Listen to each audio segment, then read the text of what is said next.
Bom dia a todos. Como eu fui apresentada, eu sou Maria Carolina, né, sou médica ginecologista obstetra, estou aqui em nome da UFES, pela EBSEA, Hospital Universitário. Então, na verdade, a gente representa, estou representando o Hospital Universitário dentro do Comitê de Mortalidade, e em parceria com a Secretaria de Saúde, junto com o Comitê de Mortalidade, nós estamos aqui hoje apresentando essa proposta, né, na verdade, que foi aprovada, como a Priscila falou, pelos RTs das unidades que foram convidados previamente, para que possamos uniformizar as condutas dentro das síndromes hipertensivas. Tá? Então, na verdade, o objetivo, né, dessa web-aula seria organizar o atendimento da paciente gestante com síndrome hipertensiva, diagnosticar, acompanhar e prestar assistência da paciente gestante com diagnóstico de síndrome hipertensiva. Então, apesar de acharmos que é um tema tão comum, o que a gente vem observando ao longo dos anos e dentro do próprio comitê, junto com as outras unidades, é que não existe uma padronização nas condutas, apesar de ser um tema muito frequente, muito corriqueiro nas unidades. Então, a proposta desse protocolo começar, na verdade, por esse tema, é justamente a gente tentar uniformizar a conduta nas síndromes hipertensivas em diferentes idades gestacionais, visto que se constitui no principal causa de óbito de mortalidade materna, não só no nosso país, né, como também isso se confirma em Sergipe. Então, as síndromes hipertensivas na gestação, elas constituem uma importante causa de mortalidade materna e perinatal, e especialmente aquelas síndromes hipertensivas que têm início precoce, antes de 34 semanas, sobre o qual a gente vai abordar, inclusive em uma aula posterior, na questão da prevenção dessas síndromes hipertensivas, que é um ponto extremamente importante, né? Hoje a gente vai, na verdade, falar mais do foco dela já estabelecida já para a condução, mas nós vamos abordar a ação, que é algo que a gente precisa fazer de uma maneira mais objetiva, né, mais direcionada, para que a gente diminua essa mortalidade materna e perinatal. Em todo o mundo, as síndromes hipertensivas na gravidez, elas são responsáveis por 10 a 15% das mortes, seja direta ou indiretamente, sendo que 99% dessas mortes ocorrem nos países subdesenvolvidos ou em desenvolvimento. Então, veja que essa cifra é muito alta, né? Então, nós precisamos, na verdade, reduzir essas cifras, né? Nós sabemos que a razão de mortalidade, ela precisa reduzir para que possamos atingir um patamar considerado ideal, né, para um país em desenvolvimento. E nós hoje temos a síndrome hipertensiva como uma grande responsável pelo obituário materno, inclusive no nosso estado. Então, na verdade, vocês vão ver que toda essa aula ela foi construída como fluxograma, para que ela fosse uma aula objetiva. Então, aqui a gente não vai partir de uma revisão bibliográfica sobre fisiopatologia das síndromes hipertensivas, mas, na verdade, tentar conceituar e criar um fluxograma para que esse fluxograma seja uniformizado em todo o estado, né? Como a gente conversou anteriormente, foi discutido previamente com os RTs e aprovado antes da gente passar essa aula aqui para vocês. Então, como é que é feito o diagnóstico das síndromes hipertensivas na gestação? Isso aqui é um ponto muito importante, né? Eu preciso, para diagnosticar as síndromes hipertensivas, que a PA sistólica ela esteja maior ou igual a 140 e ou a PA diastólica maior ou igual a 90 em pelo menos 2 ocasiões, com intervalo mínimo de 4 horas. Então, isso aqui parece uma coisa muito básica, mas assim, quem está fazendo pré-natal de alto risco, quem está nas urgências, costuma ver que, na verdade, existe um diagnóstico feito de maneira errônea e introdução, inclusive, de medicação antes do período que deveria ser necessário, e isso induz, inclusive, um hipofluxo placentário. Então, esse diagnóstico inicial, ele é importantíssimo, tá? Então, a pressão, ela precisa estar sistólica maior ou igual a 140 e ou a diastólica maior ou igual a 90. E aí, eu posso classificar essas síndromes hipertensivas na gestação em 4 categorias distintas. Ela pode ser chamada de pré-eclâmpsia, hipertensão arterial crônica, pré-eclâmpsia sobreposta à hipertensão arterial crônica ou hipertensão gestacional. Quando é que eu chamo essa síndrome hipertensiva de pré-eclâmpsia? Quando ela acontece depois da 20ª semana de gestação, combinada a um dos seguintes itens: proteinúria e ou disfunção de órgãos-alvo, como, por exemplo, edema agudo de pulmão, alteração das enzimas hepáticas, HELP síndrome, e ou disfunção útero-placentária. Esse fator aqui é um fator novo que entrou, então, bebês que tenham restrição de crescimento ou que tenham feito centralização hemodinâmica, eles já vão entrar no conceito de pré-eclâmpsia após 20 semanas, tá? Então, esse é um conceito novo e é importante porque a condução da pré-eclâmpsia, ela vem diferente das outras síndromes. Então, eu preciso ter 20 semanas e um desses fatores associados, combinados ou não. Não é necessário que eu tenha proteinúria presente se eu tenho esses outros presentes. Ela hoje não ficou um critério que antigamente era tido como primordial. Se eu tiver 20 semanas, tiver disfunção de órgão-alvo e a mulher ainda não desenvolveu proteinúria, ela já é pré-eclâmpsia. Se eu tenho mais de 20 semanas e ela tem uma restrição de crescimento ou uma centralização hemodinâmica desse feto, eu já tenho pré-eclâmpsia, tá? A hipertensão arterial crônica, ela é conceituada quando ela é diagnosticada antes da gravidez, ou seja, aquela paciente que se apresenta no pré-natal e já tem esse diagnóstico, ou quando durante o pré-natal ela tem menos de 20 semanas e você detecta que esses níveis pressóricos estão nos níveis maior ou igual que 140 por 90, em duas ocasiões diferentes, e que ela tenha e persista ainda por 12 semanas após o parto. Porque aquela que desaparece depois do parto, ela não é conceituada como hipertensão crônica. Então, a gente vai dar o diagnóstico aqui e a gente precisa acompanhar essa paciente no pós-parto para que a gente confirme esse diagnóstico retrospectivamente. A hipertensão arterial sobreposta à pré-eclâmpsia, ou seja, a pré-eclâmpsia sobreposta à hipertensão crônica, é aquela que você tem uma hipertensão diagnosticada previamente e que você observa o aparecimento ou piora de uma proteinúria que era pré-existente, ou você detecte piora dos níveis pressóricos, ou seja detectado uma disfunção de órgão-alvo. Ou seja, aquela paciente que ela era hipertensa crônica e de repente ela descompensa seus níveis pressóricos, ou que ela piora ou aparece uma proteinúria que não existia, ou ainda que ela desenvolva, por exemplo, edema agudo de pulmão, HELP síndrome. E a hipertensão, normalmente, é o diagnóstico mais de exclusão, é aquela paciente que tem detectada a hipertensão com mais de 20 semanas e você não vai evidenciar proteinúria, nem disfunção dos órgãos-alvo, nem alteração, na verdade, útero-placentária. E ela vai desaparecer 12 semanas após o parto. Então, veja a importância desse controle pós-parto para dar o diagnóstico retrospectivo e confirmar se ela era hipertensão gestacional ou se ela era hipertensão crônica e que não era diagnosticada previamente. E como é que a gente conceitua os critérios de gravidade da pré-eclâmpsia? Então, assim, os critérios de gravidade da pré-eclâmpsia, principalmente, precisam estar na cabeça de cada um de nós. Por quê? Porque eles vão definir conduta, né? Então, se eu tenho uma paciente que ela chega para mim na minha unidade, ela tem uma pressão arterial sistólica maior ou igual a 160 e ou a diastólica maior ou igual a 110, né? E ela já tem um diagnóstico de pré-eclâmpsia, ela já é conceituada como grave.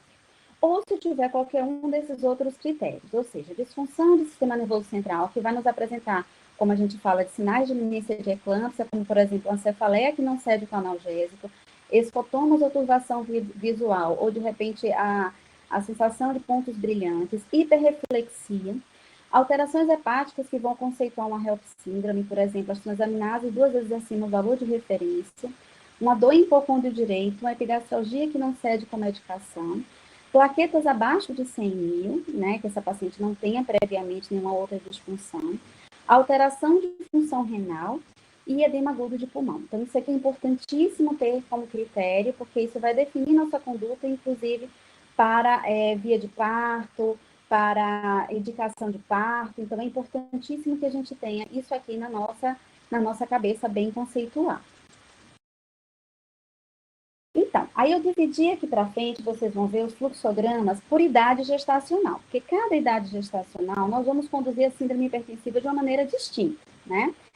Se eu diagnostico essa síndrome hipertensiva antes de 24 semanas de gestação, e eu tenho sinais de gravidade, ou seja, aqueles que eu trouxe no quadrinho anteriormente, eu preciso solicitar o internamento dessa mulher. Por quê? Porque ela pode convulsionar. E o que a gente precisa fazer é prevenir a eclâmpsia e não tratá-la. A gente precisa prevenir, porque uma vez ela instituída, ela já tem algumas alterações que eu tenho do fluxo placentário e até para a própria mãe hemodinâmica, que às vezes são irreversíveis. Então, eu preciso prevenir a eclâmpsia, né? Então, porque a eclâmpsia é uma causa grande de obituário materno. Então, eu solicito internamento hospitalar, mas, ao mesmo tempo, eu preciso instituir o sulfato de magnésio nessa mulher para prevenir a ocorrência da eclâmpsia, né? E iniciar as medicações antipertensivas de urgência, que isso vai estar em um fluxograma à parte. Porque se eu colocasse nesse fluxograma aqui do lado, ia ficar muito confuso. Então, se eu tenho sinais de gravidade em qualquer momento, né, antes de 24 semanas, ao mesmo tempo que eu estou solicitando internamento para a maternidade de referência do Estado, que é a Nossa Senhora de Lourdes, eu vou iniciar a sulfatação dessa mulher. Se essa mulher ela apareceu para mim na unidade, ela não tem sinais de gravidade, eu preciso encaminhar o pré-natal de alto risco. Mas esse encaminhamento, a gente sabe que muitas vezes, pela regulação, acaba demorando um pouco essa mulher chegar para a gente. Então, às vezes, o posto de saúde solicita esse pré-natal de alto risco, mas ela só consegue semanas após, né? E às vezes só chega para a gente no final de uma gestação. Então, eu não posso ficar aguardando sem tomar nenhuma conduta. Então, ao mesmo tempo que eu encaminho o pré-natal de alto risco, eu preciso iniciar a medicação hipotensora. Agora, um alerta. Eu só inicio a medicação hipotensora quando essa preá sistólica estiver maior ou igual que 150 e ou a diastólica maior ou igual a 100, tá?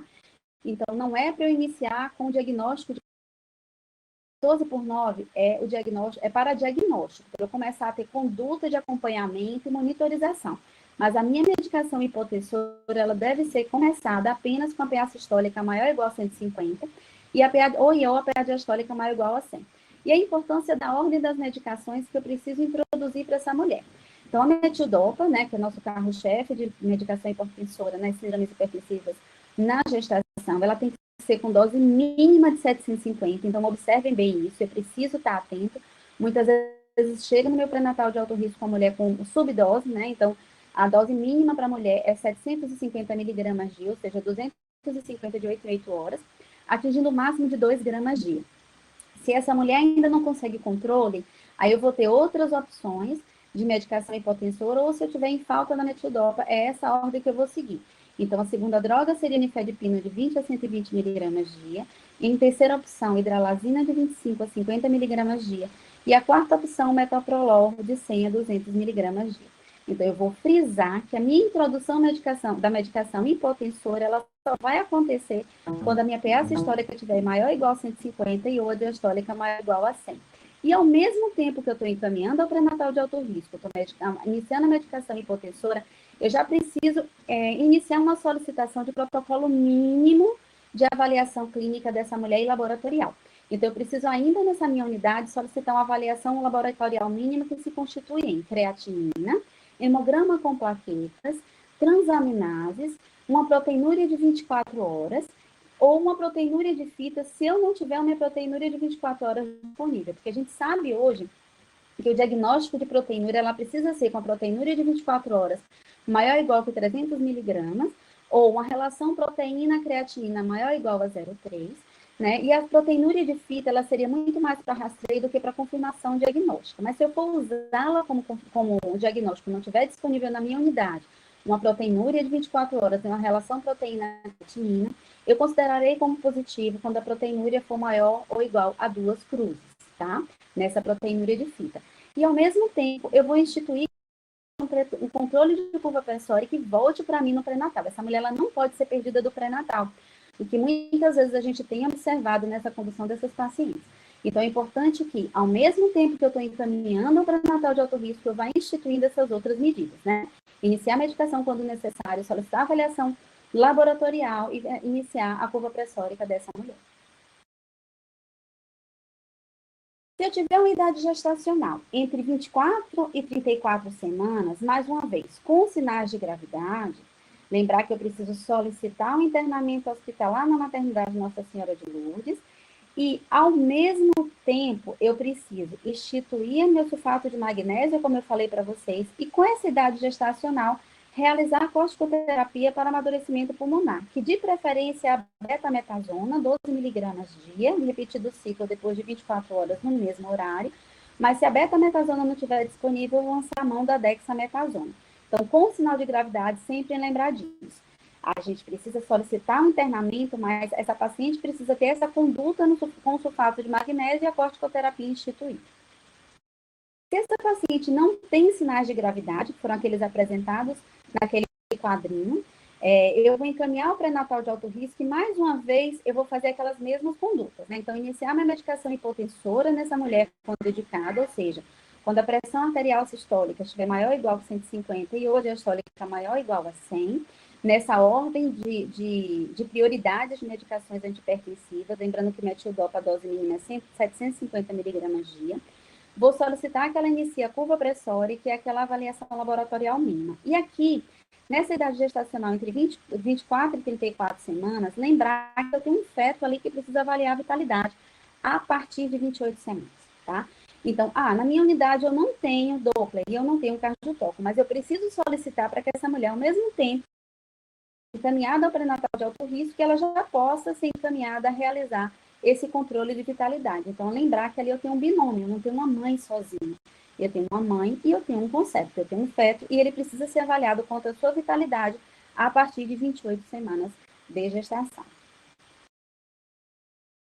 No entanto, se eu tenho uma paciente que ela chega para mim na unidade e ela tem entre 34 e 37 semanas de gestação, mais uma vez aqui, se eu tenho sinais de gravidade, eu solicito internamento hospitalar na maternidade Nossa Senhora de Lourdes e, ao mesmo tempo, eu vou instituir a conduta na urgência hipertensiva com a implantação do sulfato de magnésio, que vai estar no algoritmo mais para frente, e com essa idade gestacional, a conduta ela não é conservadora.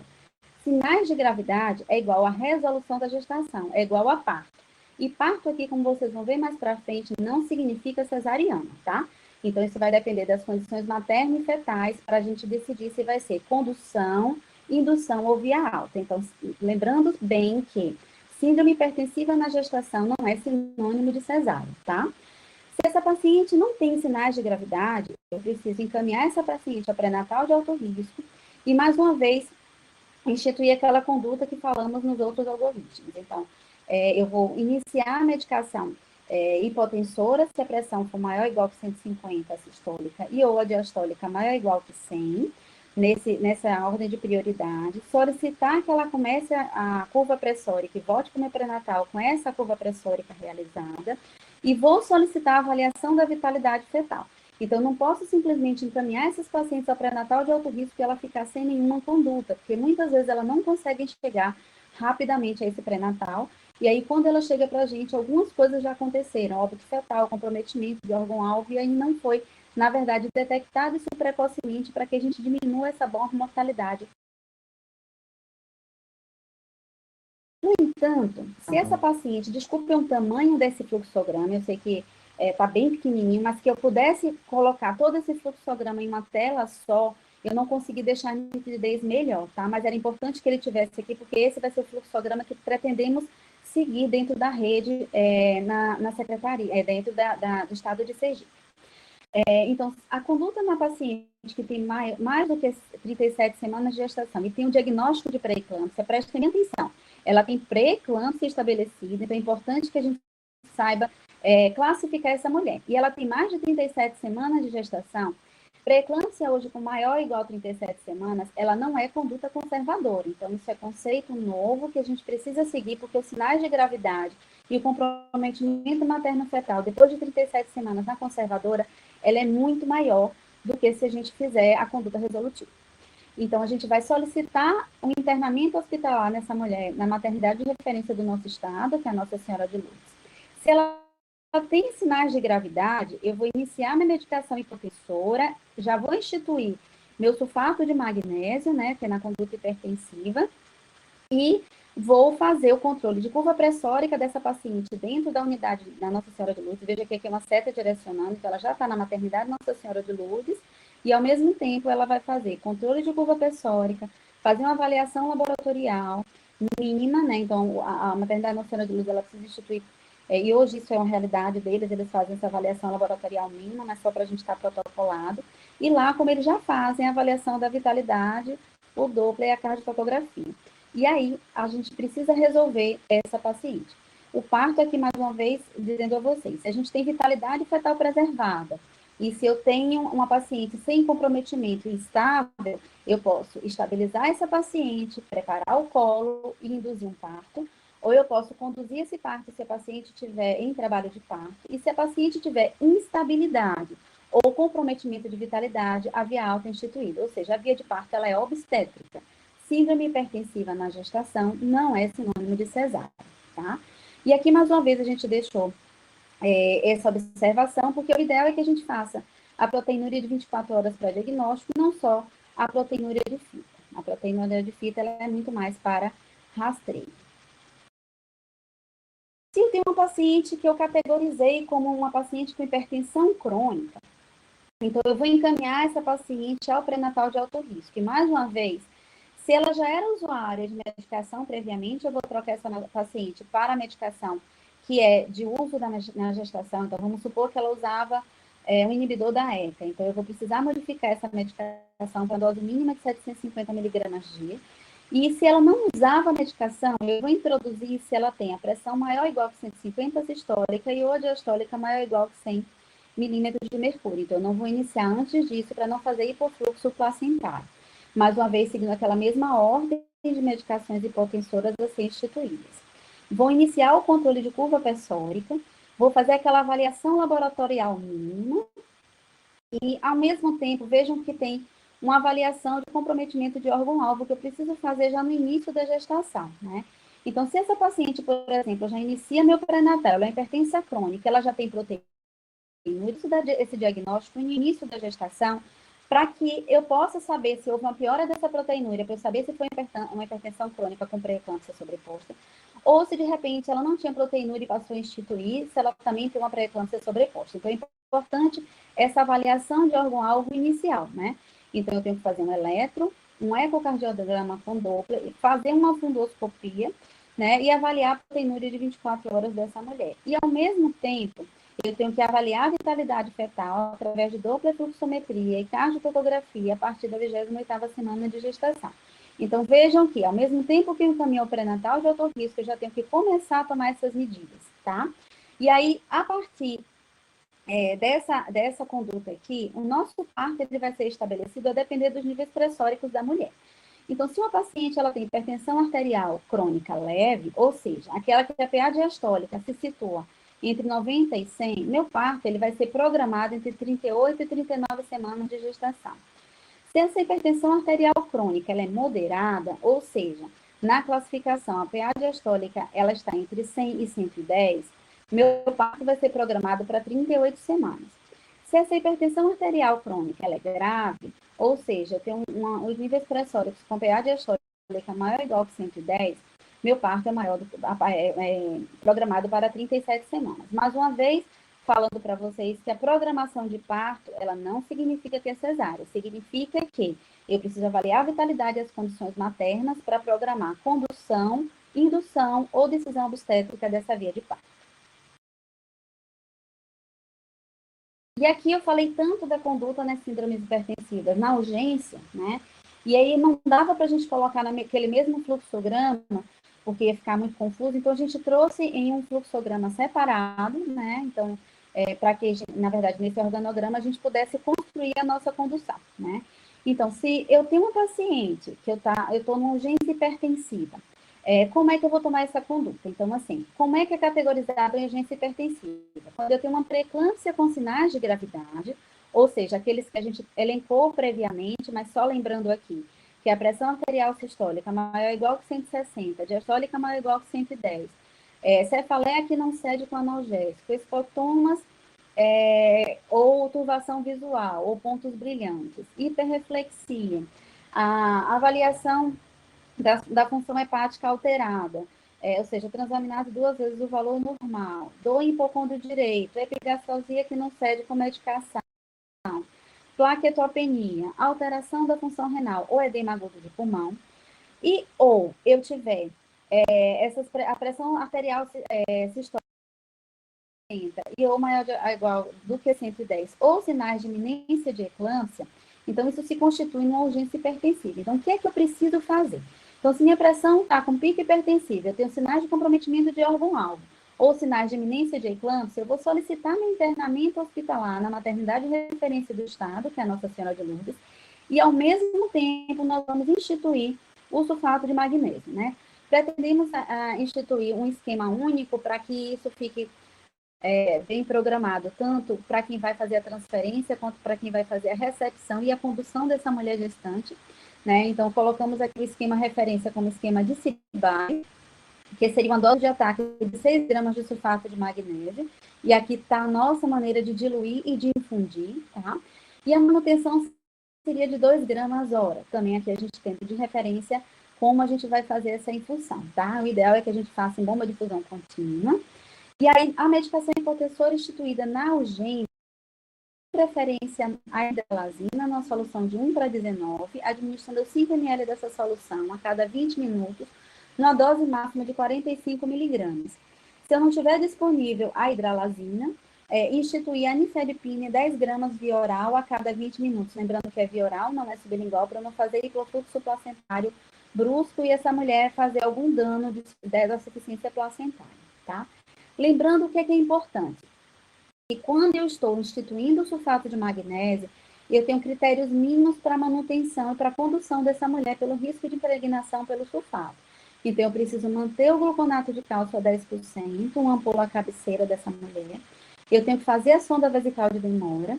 Lembrando que, olha como eu coloquei isso aqui num quadrinho à parte. Primeiro, a gente precisa instituir o sulfato. Então, se a paciente tem sinais de iminência de eclâmpsia, na hora que eu estou fazendo a dose de ataque, eu não preciso, antes dela, fazer a sondagem vesical, tá? A primeira coisa, eu preciso estabilizar essa mulher. Então, eu vou fazer acesso venoso calibroso, né, periférico, e eu preciso instituir o sulfato para que ela não convulsione.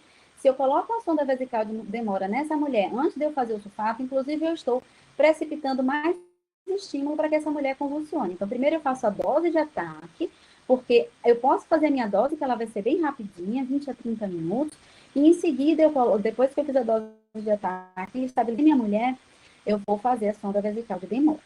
Eu preciso suspender o sulfato de magnésio se a minha diurese hora for menor do que 25 ml, se eu não tiver reflexos profundos presentes, ou seja, abolição de reflexos patelares, por exemplo, ou se minha frequência respiratória estiver menor do que 14 impulsões por minuto, porque aqui são critérios clínicos de que eu tenho uma impregnação por sulfato e eu tenho risco de uma parada cardiorrespiratória.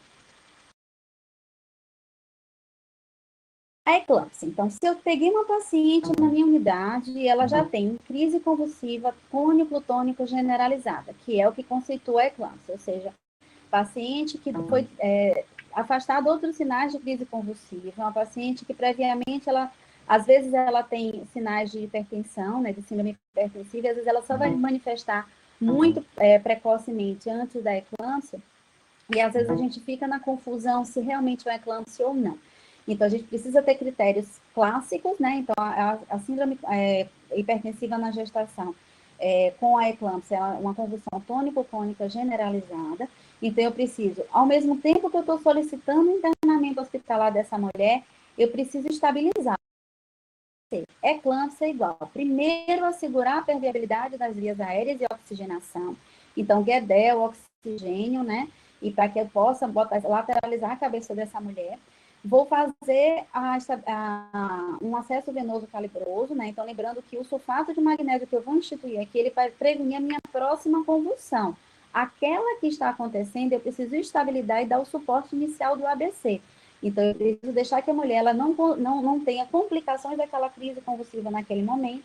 Depois que eu faço essa estabilidade, eu instituo o sulfato de magnésio, estabilizo a paciente, lembrando sempre que o sulfato de magnésio eu tenho que ter esses critérios aqui, né, de condução. Então, eu preciso manter o gluconato de cálcio na minha carteira. Depois que eu fiz o sulfato, a dose de ataque, eu instituo a sonda vesical de demora e vou suspender o sulfato se ele tiver algum desses critérios já mencionados previamente.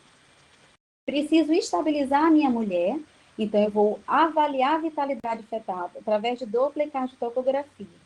Se o Doppler e cardiotocografia, ou seja, a vitalidade fetal está preservada, é que a mulher está estável, eu posso simplesmente conduzir ou induzir um parto. Se existe um comprometimento da vitalidade fetal, ou seja, uma centralização hemodinâmica, um oligoâmino importante, ou a mulher ela esteja instável, aí sim eu vou programar uma cesariana para ela. Então, lembrando que também na eclâmpsia, a via de parto não necessariamente é cesariana, tá? Ela vai ser ditada pelas condições clínicas materna-fetais. E aqui eu trouxe um quadrinho para que a gente possa entender como a gente precisa seguir, né? Esse quadrinho ele foi do Manual de Condutas do IMIP, né, de 2017, mas que a gente possa entender como eu preciso conduzir a eclâmpsia, tá? Então, às vezes a gente fica sem uma ordem, né? Então, é como na parada cardíaca, e a gente precisa direcionar, e o profissional de saúde que vai assistir, ele tem que estar com essa ordem aqui na nossa cabeça, né? Então, o ABC precisa ser seguido. Então, eu preciso instituir, né, chamar uma equipe disponível. Então, o paciente chegou convulsionando, então eu não tenho que ficar correndo para lá e para cá. Vamos reunir toda a equipe e vamos direcionar para esse caso. Vamos assegurar a permeabilidade das vias aéreas, então a cânula de Guedel, aspirar as secreções e lembrar que essa paciente precisa ser entubada se tiver um glaço menor que 8. Manter a paciente lateralizada quando possível, né, com cabeça e membros, tá?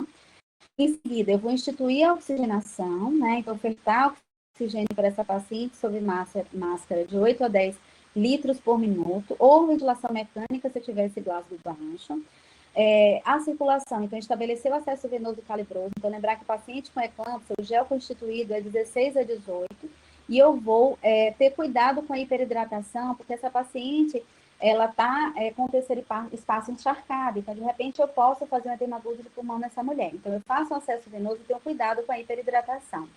Ao mesmo tempo, eu tenho que fazer prevenção de dano. Então, aqui eu instituo, olha só, que eu tenho ABC para depois eu instituir a minha administração do sulfato de magnésio, que ele é a prevenção da minha próxima crise convulsiva. Aí sim que eu vou fazer o exame clínico e obstétrico dessa mulher, né?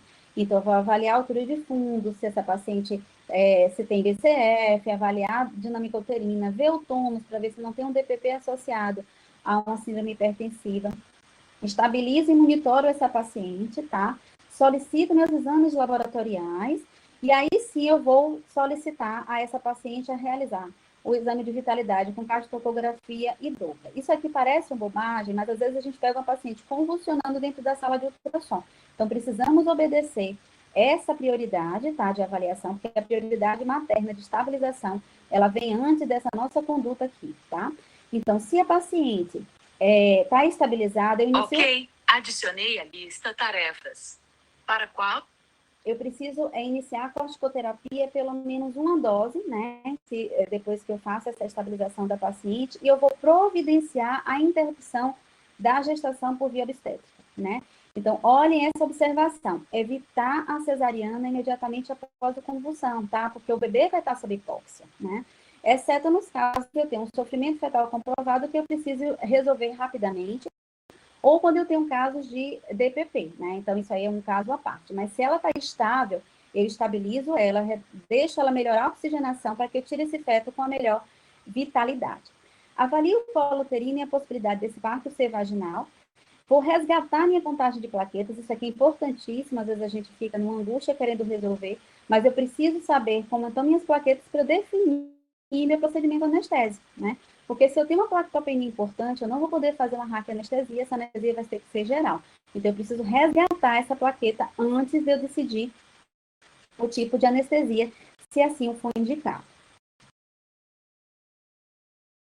E aqui os critérios para HELP Syndrome. Então, o que é HELP Syndrome? É um acrônimo que foi criado para se falar de hemólise, elevação das enzimas hepáticas e plaquetopenia, né? Que normalmente ele vem como um complicador da síndrome hipertensiva. Ela não necessariamente tem que ter um pico hipertensivo para desenvolver HELP Syndrome. Então, HELP Syndrome tem que estar na cabeça de todo profissional de saúde que vai ter acesso a uma mulher, que ela apresente qualquer um desses critérios aqui, ainda que ela não tenha aqueles outros critérios de gravidade, porque às vezes ela pode ter uma pré sem sinais de gravidade, pular aqueles outros critérios e já vir direto para o HELP Syndrome, tá? Então, o que é um critério para esse diagnóstico? Eu tenho que ter esfregaço periférico revelando exócitos e equinócitos, minhas bilirrubinas séricas têm que ter a maior ou igual que 1,2, a aptoglobina tem que estar menor ou igual que 25, ou então a desidrogenase lática maior ou igual que 2 vezes o valor normal de referência do meu laboratório. Anemia grave que não tem história de sangramento prévio, né, que normalmente a paciente com pré-eclâmpsia ela é hemoconcentrada, de repente quando você vê que essa hemoconcentração se traduz em uma anemia importante, a gente tem que ficar atento. Elevação das enzimas hepáticas, ou seja, transaminase maior ou igual que 2 vezes o valor de referência do meu laboratório. ou que eu tenha plaquetopenia. Ou seja, veja aqui, para critério de HELP, plaquetopenia é plaqueta menor do que, tá? Então, não é 150, não é 120. Existe a plaquetopenia fisiológica da gestação e ela não constitui critério para HELP. Então, eu preciso obedecer um desses critérios, ela não precisa estar completa para que eu dê o diagnóstico. Um desses critérios, a gente já tem que ficar atento para esse diagnóstico de HELP síndrome. Então, quando eu tenho esse diagnóstico estabelecido de HELP síndrome, qual é a minha conduta dentro da minha unidade? Eu preciso encaminhar essa paciente para a maternidade de referência do Estado, que é a Nossa Senhora de Lourdes, e lembre aqui, esse maisinho está aqui. Eu preciso prevenir dano, então eu preciso instituir o sulfato de magnésio em minha conduta na emergência hipertensiva.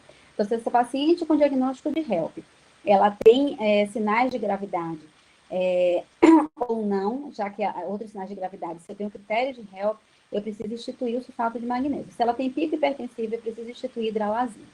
Então, lá na maternidade Nossa Senhora de Lourdes, eu preciso avaliar esse mínimo de laboratório aqui, que precisa estar à mão do profissional que vai conduzi-la, que seria o hemograma completo, creatinina, ácido úrico, transaminases, bilirrubinas totais e frações, e a desidrogenase lática. E se essa mulher tiver mais do que 34, se tiver uma idade gestacional maior ou igual que 34 semanas, eu vou estabilizar a paciente e realizar o parto. Mais uma vez, via de parto vai depender da condição clínico materno-fetal. Se essa paciente tem menos de 34 semanas e tem um comprometimento materno-fetal, eu vou estabilizar e vou fazer o parto. Mas se ela tem menos do que 34 semanas e eu não tenho sinais de fetal, ainda vai dar tempo para eu fazer a corticoterapia para amadurecimento pulmonar, que de preferência vai ser a betametasona, como eu citei previamente, se não tiver disponível a dexametasona, e aí sim eu realizar o parto, tá? Então, lembrando que HELP síndrome, ela não tem uma conduta conservadora. Se eu tenho menos do que 24 semanas, é só o tempo do corticoide para resolução. Se eu tenho maior ou igual do que 34 semanas, eu vou estabilizar a paciente e programar aquele parto para ser realizado por via obstétrica. Aqui, na verdade, é uma ficha que foi elaborada, né, que está no protocolo das síndromes hipertensivas universitário, e que seria uma proposta para que a gente usasse em todas as nossas unidades, sejam aquelas que vão receber a paciente, sejam aquelas de transferência e a unidade que vão resolver a gestação ou estabilizar a mulher, para que durante a realização do meu sulfato de magnésio eu tenha esses controles rigorosos das minhas funções. Também parece bobagem, mas quando eu tenho tudo isso elencado em uma única ficha, eu consigo me orientar e me embasar para que eu possa dizer que aquela paciente tem ou não sinais de impregnação para o sulfato, né? Então, eu preciso ter uma ficha para essa orientação, uma ficha que deve ser assim, o paciente chegou com síndrome hipertensiva em nosso prontuário de condução ou de transferência. Lembrando que serão sinais de suspensão do sulfato de magnésio se eu tiver uma frequência respiratória menor do que 14, se eu tiver abolição dos meus reflexos tendinosos profundos, ou se eu tiver uma diurese hora menor do que 25 ml. E aqui eu fiz um quadro para que a gente entenda a importância de dar o diagnóstico correto do que é a minha síndrome hipertensiva, porque eu tenho diferentes idades gestacionais para encaminhar essa paciente para a minha unidade de referência para a resolução de gestação. Então, se essa paciente ela tem uma pré-eclâmpsia ou uma hipertensão crônica e ela não tem sinais de gravidade, lembre que pré-eclâmpsia e hipertensão crônica com pré-eclâmpsia sobreposta, mas eu não tenho sinais de gravidade, meu parto é com 37 semanas. Hoje, não conduzimos pré-eclâmpsia nem hipertensão crônica com pré-eclâmpsia sobreposta depois de 37, porque o dano é muito maior do que o benefício. A pré-eclâmpsia e hipertensão crônica, a pré-eclâmpsia e hipertensão crônica, com pré-eclâmpsia sobreposta, que tenha sinais de gravidade, essa idade gestacional minha já muda para 34 semanas, tá? Então, sem sinais de gravidade, 37. Com sinais de gravidade, meu limite é 34 semanas. Na hipertensão crônica, lembra que eu coloquei um quadrinho no nosso organograma que dizia assim, hipertensão leve, eu tenho uma idade gestacional entre 38 e 39 semanas e 6 dias. Hipertensão arterial crônica moderada, 38 semanas, e a grave, 37 semanas. Se eu tenho hipertensão que ela é gestacional, ou seja, ela não é hipertensão crônica, ela não é pré-eclâmpsia, que foi aquela que não desenvolveu sinais de comprometimento de órgão-alvo, que ela não tenha sinais de que tinha hipertensão anterior às 20 semanas, ela ficou com hipertensão gestacional, e ela não é complicada, meu parto vai ser entre 38 e 39 semanas e 6 dias, tá? Mas se eu tenho hipertensão gestacional, que ela apresentou alguma comorbidade ou um fator de risco obstétrico, o máximo que eu vou chegar é a 37 semanas. Vejam que HELP síndrome e eclâmpsia não existe conduta conservadora, tá? Então, eu vou estabilizar a paciente e aí eu vou resolver a gravidez. Se ela tem menos de 34 semanas, na eclâmpsia eu faço pelo menos uma dose do corticoide, estabilizo, melhoro o fluxo útero-placentário e resolvo a paciente. Se ela tem uma HELP síndrome que tem menos de 34 semanas, eu vou estabilizar a paciente, fazer o corticoide por 48 horas e resolver. Se ela tem complicações associadas, materno-fetais associadas a essa HELP síndrome, eu estabilizo, não espero o corticoide e resolvo a gestação. E aqui eu trago um quadrinho que é importante a gente ter em mente. Em qualquer momento desses que eu estabeleci de idade gestacional, caso haja uma deterioração clínica e ou laboratorial materna, ou haja um comprometimento da vitalidade fetal, então em qualquer momento, se eu tenho isso, a minha conduta ela vai sair do meu fluxograma e vai se organizar para o parto, tá? E a via de parto ela será de indicação obstétrica. Clínico laboratoriais maternas estáveis e boa vitalidade fetal, a gente vai induzir ou conduzir um parto se essa paciente já chegou em trabalho de parto. Se as condições clínico-laboratoriais maternas são instáveis e ou eu tenho um comprometimento da vitalidade, aí sim eu vou fazer cesariana. Por quê? Síndrome hipertensiva na gestação não é sinônimo de cesárea. Isso assim a gente precisa frisar bastante, porque parece uma bobagem, mas isso às vezes é feito, a gente tem visto muito esse tipo de conduta, né? Então, às vezes, a gente vai levar um dano muito maior. Lembrem que a paciente, por exemplo, com HELP síndrome, ela já tem plaquetopenia.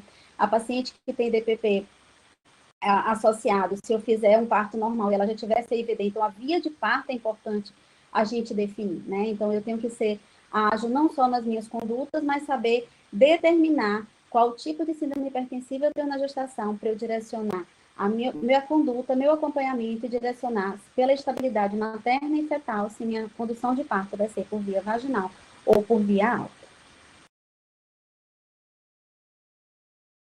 E aqui são as referências bibliográficas, né? Esse protocolo, ele foi realizado baseado no protocolo desenvolvido de síndromes hipertensivas na gestação no HU. E aí, a partir dele, nós temos como chefe a coordenadora, a doutora Thais Serafim. Ele foi aprovado em reunião e, em seguida, criamos um protocolo que foi, na verdade, aprovado pelos RTs das unidades apresentado previamente para que possamos uniformizar essas condutas nas síndromes hipertensivas na gestação. Pela atenção, obrigada.